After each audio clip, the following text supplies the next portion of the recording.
చంద్రబాబు నాయుడు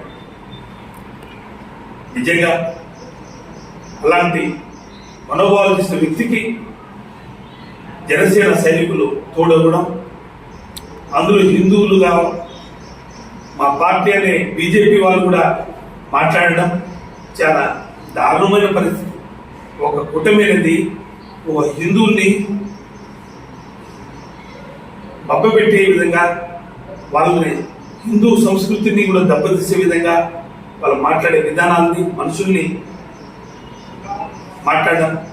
మా నాయకుడు జగన్మోహన్ రెడ్డి ప్రతిపక్ష నాయకుడిగా ఉన్నప్పుడు 3646 కిలోమీటర్ల పాదయాత్ర చేసి ప్రజల్ని మన్నలు పొంది ఆ ముగింపు రోజున ఇచ్చాపురం నుంచి డైరెక్ట్గా తిరుమల పోయి తిరుమల దేవుని దర్శనం చేసుకుని ఆ రోజు వచ్చినప్పుడు కూడా మీరు నానా మాటలు మాట్లాడారు.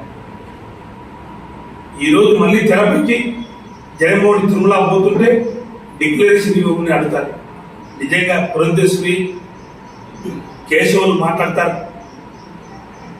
నిజంగా హిందూ దేవాలయానికి జగన్మోహన్ రెడ్డి ఎందుకు పోకూడదు అని మాట్లాడతారు.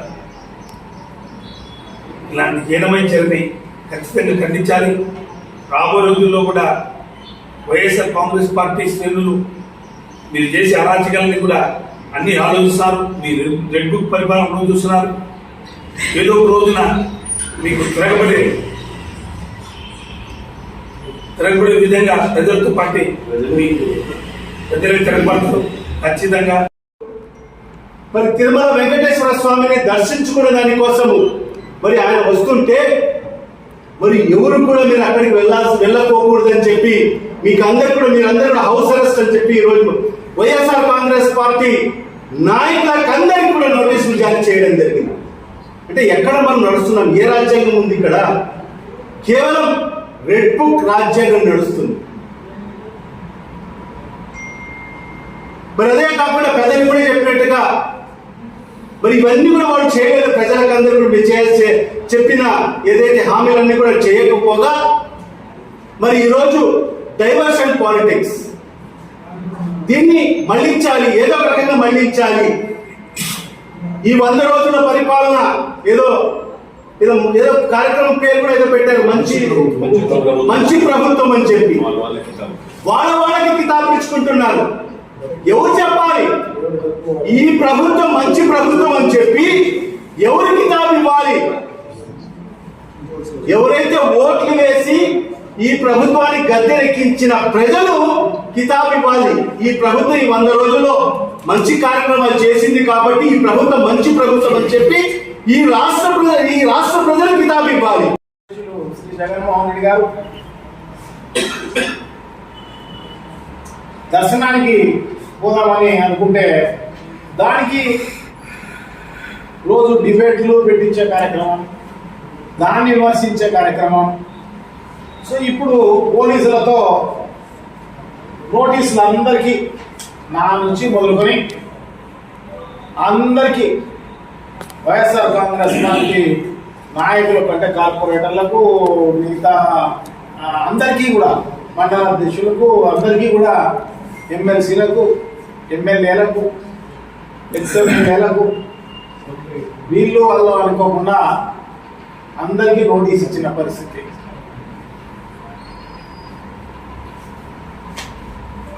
దానికి తిరుమలకు పోయి దేవాలయంలో దర్శనం చేసుకునే దానికి పర్మిషన్ లేదంట.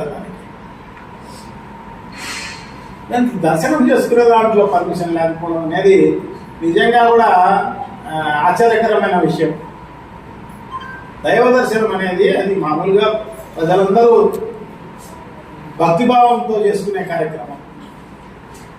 సో దాన్ని అడ్డుకునే కార్యక్రమం అందరికీ నోటీసులు ఇచ్చింది. సో అక్కడ టీటీడీలో కొన్ని రూల్స్ ఉన్నాయి.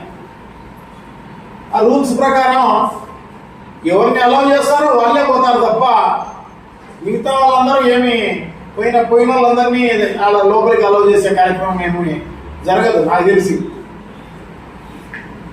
ఒక విఐపి వస్తే ఆ విఐపి వెంబడి ఒక 5 మంది 1+5 ఇది మాత్రమే ఇస్తారు.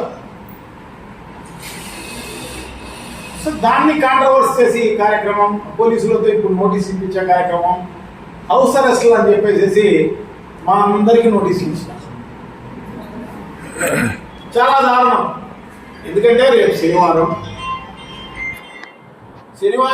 వెంకటేశ్వర స్వామికి మంచి పుణ్యదినం అది.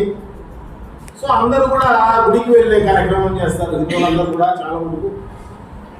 సో దాన్ని అడ్డుకునేదానికి జగన్మోహన్ రెడ్డి గారు అంటే మా రాష్ట్ర అధ్యక్షుడు పాల్గొనే కార్యక్రమంలో ఎవరైనా పాల్గొనవచ్చు.